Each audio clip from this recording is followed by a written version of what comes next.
Roman Volodin slammed his hand against the marble, blocking the door. "Those bags aren't leaving this house, and neither are you."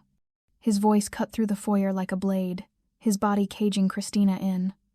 She could feel the heat radiating off him as his dark eyes burned into hers, wild, desperate, terrified. "Watch me," she whispered, reaching for the door handle even as her heart screamed at her to stay. His fingers bracketed her wrist, not hurting, but possessive. "Don't walk out that door, Cristina." The first words her husband had spoken directly to her in 3 weeks. 3 weeks of silence can kill a marriage faster than any argument ever could. Since Roman overheard her phone call with Irina, he'd gone cold.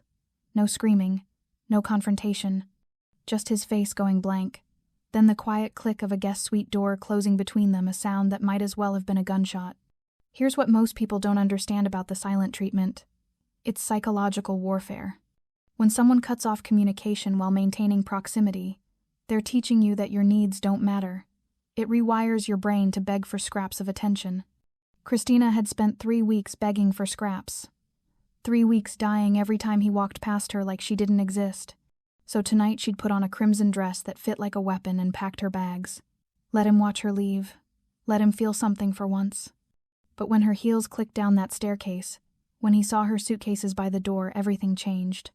Now this terrifying man who negotiated with crime syndicates was staring at her with raw, desperate fear. "Why should I stay when you've made it perfectly clear you don't want me here?"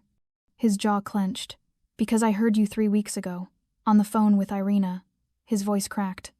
"I heard you say you felt trapped, that this marriage was suffocating you." Understanding crashed over her like ice water.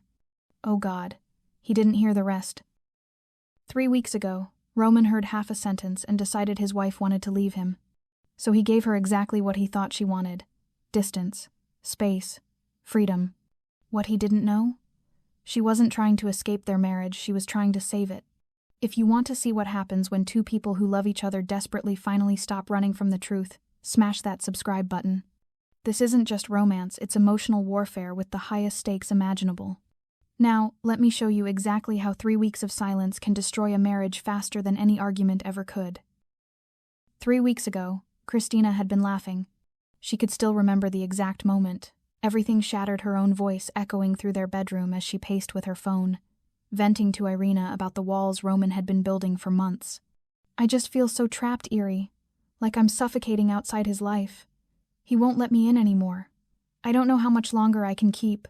She'd turned and found him standing in the doorway. The look on Roman's face had stopped her mid-sentence. Not anger, not hurt, just blank, like someone had switched off every emotion at once.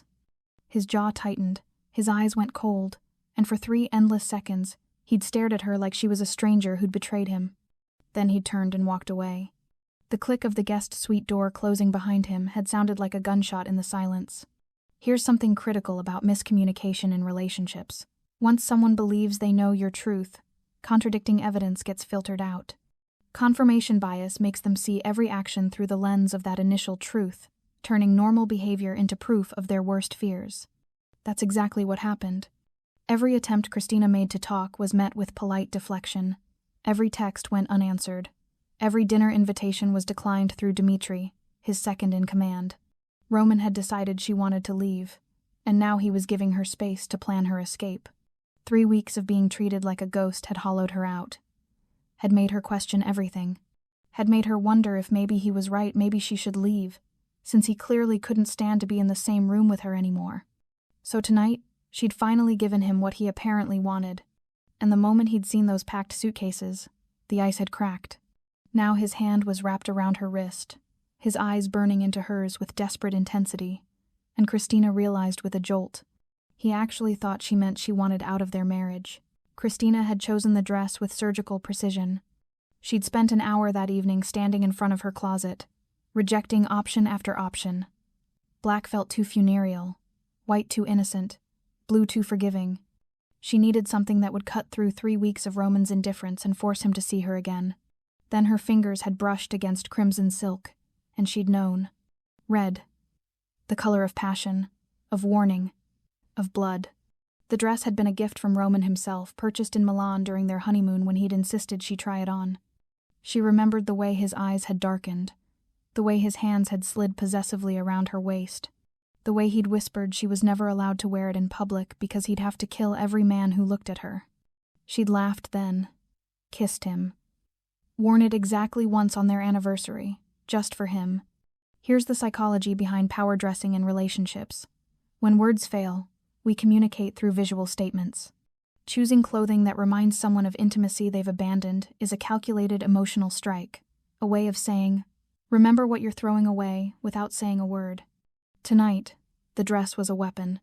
Cristina had smoothed it over her hips, fastened her diamond earrings, another gift from Roman, and painted her lips, the exact shade of defiance. Every choice deliberate, every detail a reminder of what they used to be. She'd always been observant, analytical back when she consulted for shipping firms. She'd learned to read territorial disputes like chess matches. Tonight, she'd use every skill she had. She'd expected him to ignore her descent down the staircase. Expected him to stay locked in his study like he'd done for 3 weeks straight. What she hadn't expected was the way his voice would crack when he finally spoke, the way his control would shatter the moment he saw her bags, the way his hands would shake as he grabbed her wrist and begged her not to leave. The dress had worked. But now, pinned against the marble with Roman's desperate eyes burning into hers, Cristina realized she'd miscalculated something crucial. She'd dressed for war, but Roman looked like a man fighting for his life. Roman Volodin didn't beg. Ever. In the 3 years Cristina had known him, she'd seen him negotiate multi-million-dollar shipping contracts without blinking, stare down armed rivals without flinching, command entire rooms with nothing but his presence. But right now, with his hand pressed against the marble above her head and his fingers wrapped around her wrist, he looked like a man unraveling. Don't, he repeated, his voice rougher this time, stripped of all the careful control he usually wore like armor. Don't walk out that door. Cristina's heart slammed against her ribcage. She could feel the tremor in his grip, barely perceptible. But there, could see the muscle jumping in his jaw. Could smell his cologne, now edged with desperation. You haven't said more than 10 words to me in 3 weeks, she whispered, her throat tight. You won't eat with me, won't sleep in the same room, won't even look at me. So forgive me if I'm done waiting for you to remember I exist. Something feral flashed in his dark eyes. You think I haven't been looking? His free hand came up to cup her jaw, thumb brushing her cheekbone with devastating gentleness. I've watched you every single day, Cristina. Watched you eat breakfast alone. Watched you fall asleep on the couch waiting for me. Watched you pretend you're fine when you're breaking apart. His voice dropped to something raw. You think I don't see you? I see everything, and it's killing me. Here's what people misunderstand about emotional withdrawal. Sometimes distance isn't indifference, it's self-preservation. When someone pulls away while clearly suffering, they're often trying to protect you from something they believe will hurt you more than their absence. Then why? Because I thought that's what you wanted. The words exploded out of him. I heard you say you felt trapped, that you were suffocating, that you didn't know how much longer you could take it. His thumb traced her jaw. What was I supposed to do? Force you to stay in a marriage you clearly didn't want? The grief in his eyes stole the air from her lungs. I was trying to give you space to leave, Roman said, his voice breaking, even if it destroyed me. And Cristina finally understood.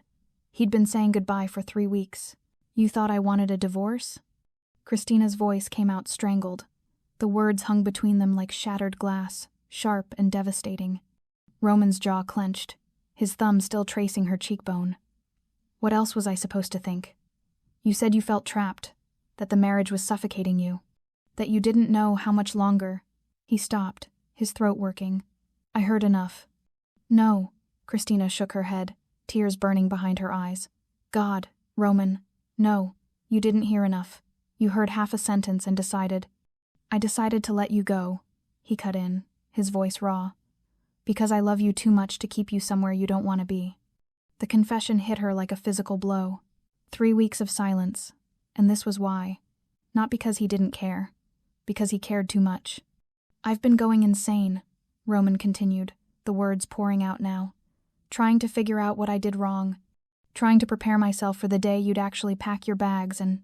His gaze dropped to the suitcases by the door, and something shattered in his expression. And then this morning, I saw them. And I thought I was losing you today.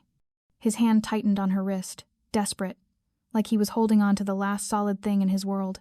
Here's the cruel irony of assumptions in relationships. We create entire narratives from fragments of truth, then live inside those narratives as if they're reality. We suffer through conclusions we jump to, torture ourselves with stories we wrote alone, and push away the very people who could correct our misunderstandings, all because we're too afraid to ask one simple question. What did you actually mean? Christina's hands came up to frame his face, forcing him to look at her. Really look at her. I wasn't talking about our marriage, you idiot, she whispered, her voice breaking. I was talking about the walls you've been building between us. About how you stopped letting me into your world. About how I felt trapped outside your life, not trapped in it. Roman went absolutely still, his eyes searching hers. I wasn't leaving you, Cristina said, tears spilling over. I was trying to make you fight for me. The sound that came from Roman's throat was somewhere between a growl and a sob, and then everything changed. You want to know what I actually said to Irina? Cristina's voice was steady now, even as tears streaked down her face. Her hand still framed Roman's jaw, holding him captive, refusing to let him retreat behind those walls again. I told her I felt trapped outside the most important parts of your life. That for months, you've been shutting me out, coming home later, sharing less, treating me like I'm something fragile that needs to be protected instead of your partner. Her grip tightened. I told her I was suffocating because the man I married won't let me stand beside him anymore. Roman's breath caught, his eyes widening with dawning horror. Every time I asked about your day, you deflected. Every time I tried to help with a problem, you shut me down. Every time there was danger or difficulty, you locked me out and handled it alone. Cristina's voice rose, 3 weeks of pain finally finding its voice. You started treating me like an obligation, Roman, like a liability, like someone who needed to be managed instead of trusted. Cristina. No. She cut him off, her tone sharp. You don't get to silence me again. Not after 3 weeks of this. Here's what strong partnerships require that most people miss. Equality isn't about splitting everything 50/50. It's about mutual respect for each other's capabilities. When one partner consistently shields the other from hardship, for their protection, they're actually communicating a devastating message. I don't believe you're strong enough to handle my reality. I didn't marry you to be kept in some ivory tower while you handle the ugly parts alone. Cristina continued. I married you to be your equal, your partner, someone who faces the darkness with you, not someone you protect from it. Roman's thumb traced her jaw, his eyes glistening. I was trying to keep you safe. Safe? She laughed, the sound bitter. You made me feel invisible, Roman, unwanted. Like I didn't matter enough to be included in your life anymore. Her voice dropped to something raw. Do you have any idea how much that hurt? His forehead dropped to hers, his breath ragged. You're not losing me, he whispered. God, Cristina, you're not. Then prove it, she demanded. Stop protecting me from your world and start trusting me to survive it. Roman's eyes closed, his jaw clenching. When he opened them again, the look in his eyes made her breath stop. There's something you need to know. The Basusans are pushing into our territory. Roman's words fell between them like stones into dark water. His hands slid from Cristina's face to her shoulders, gripping tight. They've been targeting our shipping routes for months, hijacking containers, bribing dock workers, threatening our distributors. A few weeks back, they firebombed one of our warehouses in Jersey. 3 of our men barely made it out alive. Cristina's breath caught. Roman, it's getting worse. His voice was hollow. They want war. And if I give it to them when I give it to them, it's going to get ugly. The kind of ugly you can't unsee. He stepped back slightly, and for the first time in 3 weeks, Cristina saw past the ice to the fear underneath. I've spent months trying to handle this quietly, trying to negotiate, to find peaceful solutions, to be the man you deserve instead of the monster I actually am. His laugh was bitter. But it's not working. And soon, I'm going to have to do things that will make you look at me differently. Here's a painful truth about loving someone with a dark side. The real tragedy isn't that they have capacity for violence. It's that they torture themselves believing those parts make them unworthy of love. They push away the people who matter most, convinced that being fully seen means being abandoned. So I started building walls, Roman continued. Not because I didn't want you. Because I was terrified that once you saw what I'm really capable of, once you witnessed the monster that built this empire, you'd leave. And I'd rather lose you slowly than watch you recoil from me in horror when things get bloody. Cristina stared at him, her heart breaking and raging in equal measure. "You're an idiot," she whispered. Roman's eyes snapped to hers, shock flickering across his face. "You think I don't know who you are?" Cristina stepped closer. "You think I married you believing you built a shipping empire through kindness? That I don't know what the Volodin name means in this city?" "Cristina, I've always known, Roman." She pressed her hand against his chest. "I've known exactly who you are since the night we met, and I chose you anyway." Something cracked in his expression, hope and disbelief, warring across his face. "The monster you're so afraid of showing me?" Cristina's voice dropped to something fierce. "I've seen him. I've always seen him. And I'm still here." His hands came back up to frame her face, trembling. "Then let me in," she demanded. "All the way in. No more walls. If there's a war coming, we face it together." Roman searched her eyes, and Cristina watched the battle play out, fear against trust. Finally, he nodded. Together. Roman's mouth crashed against hers before she could take another breath. 3 weeks of ice shattered in an instant, melting into heat and desperation, and something that felt like drowning and breathing at the same time. His hand slid into her hair, tilting her head back as he kissed her like a man starving, like he'd been holding himself back and couldn't stand it for one more second. Cristina gasped against his lips, her fingers fisting in his shirt, dragging him closer. The marble column pressed cold against her back, while Roman burned hot against her front. 3 weeks, he muttered against her mouth, his voice wrecked. 3 weeks of watching you and not touching you, not talking to you. Slowly dying every time you walked past me. His lips traced down her jaw, her neck, finding the spot just below her ear that made her knees go weak. "Never again," Roman growled, his hands sliding down her sides, gripping her waist with bruising intensity. "I'm never shutting you out again. Never treating you like you don't matter. Never." Cristina pulled him back up, silencing him with another kiss that tasted like tears and relief and promises being rebuilt from wreckage. "Here's what reconciliation actually means. It's not just forgiveness. It's the conscious decision to tear down the walls you both built and be vulnerable again, even when you're terrified of getting hurt. It's choosing trust over self-protection, connection over safety." When they finally broke apart, both breathing hard, Roman pressed his forehead to hers. His thumb traced her swollen bottom lip. "I love you," he whispered, his voice raw and honest in a way it hadn't been in months. "I've loved you through every second of this nightmare, even when I thought I was losing you, even when I was too much of a coward to fight for you properly." Cristina's hands came up to frame his face. "I love you too," she said. "Even when you're an idiot. Even when you're trying to protect me from yourself." Her voice strengthened. "But no more walls, Roman. No more hiding. If we're doing this, we do it as partners." "Partners," he agreed, his eyes burning into hers with fierce intensity. Then his expression shifted, became something darker, more dangerous. "Come upstairs," Roman said, lacing his fingers with hers. "There's something I need to show you, something I should have shown you months ago." Cristina's heart hammered as he led her toward the staircase, past her abandoned suitcases. Whatever he was about to reveal would change everything. Roman's office looked like a war room. The massive map of New York's waterfront spread across his desk, marked with red pins and threatening notes. Photographs of unfamiliar faces lined one wall, men with hard eyes and harder reputations. Intelligence reports, shipping manifests, evidence of territorial encroachment that had been building for months. "This is what I've been hiding," Roman said quietly, his hand sweeping across the map. "The Bususan Syndicate. They've taken control of 3 ports in the last 6 months, Brooklyn, Newark, and now they're pushing into our stronghold at Red Hook." He pulled out a folder, sliding it toward her. Cristina picked it up, flipping through photographs of burned warehouses, injured workers, threatening messages. "They want me to negotiate," Roman continued, his voice hardening. "Mediators are scheduled to arrive next week. But negotiation in this world means giving up territory, compromising power, showing weakness."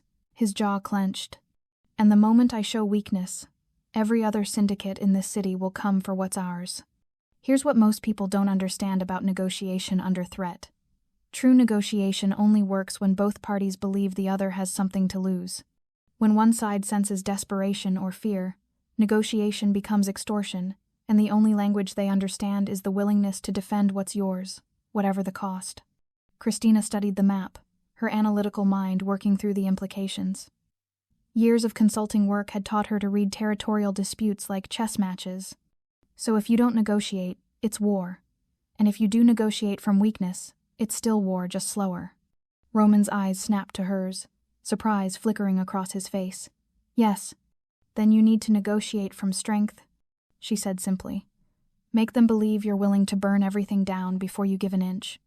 Make the cost of war seem higher than the value of what they'd gain. A slow smile spread across Roman's face, dark, dangerous, and devastatingly proud. That's exactly what I was planning, he said. But it means things are going to get bloody. It means late nights, dangerous meetings, and decisions that might make you question who I am. Cristina crossed to him, taking his hands in hers. I know who you are, she said firmly, and I know what's required to survive in your world, our world now. Her grip tightened. So stop trying to shield me from it. Tell me the plan, all of it. Roman pulled her closer. The mediators arrived Tuesday, he began, his voice dropping to something cold and strategic. But before they do, we're going to send the Basussans a message they can't ignore. As he outlined his strategy, brutal, calculated, necessary, Cristina listened with steady focus. This was the monster he'd been afraid to show her. And she wasn't flinching. You're going to hit them at the Newark port. Cristina's voice was steady as she traced the map, stopping at the cluster of red pins marking Busussan territory. Tomorrow night, before they expect retaliation. Fast, brutal, and public enough that every syndicate in the city hears about it by sunrise. Roman stared at her, something like awe mixing with darkness in his eyes. You've been paying attention. I've always been paying attention. She turned to face him fully. You think I didn't notice the tension at every charity gala? The way certain men avoided eye contact while others watched you like predators? The coded phone calls at 3 a.m? Her hand came up to rest against his chest, feeling his heart hammer beneath her palm. I've known what you are since the night we met, Roman. A man who built an empire in a world where empires are built on blood and strategy. Her voice softened. What you never understood is that I didn't fall in love with you despite that darkness. I fell in love with you, including it. Here's the foundation of unshakable partnerships. Unconditional acceptance doesn't mean ignoring someone's flaws. It means seeing all of them, understanding the full scope of who they are, and choosing them anyway. It means loving the monster and the man, because you understand they're all part of the same whole. Roman's throat worked. I was so afraid. I know. Cristina stepped closer, framing his face with her hands. You were afraid I'd see the monster and run, but you forgot something crucial. Her eyes locked onto his. Monsters don't love the way you love me. Monsters don't break themselves trying to protect people. Monsters don't spend 3 weeks in self-imposed exile because they'd rather suffer alone than risk hurting someone.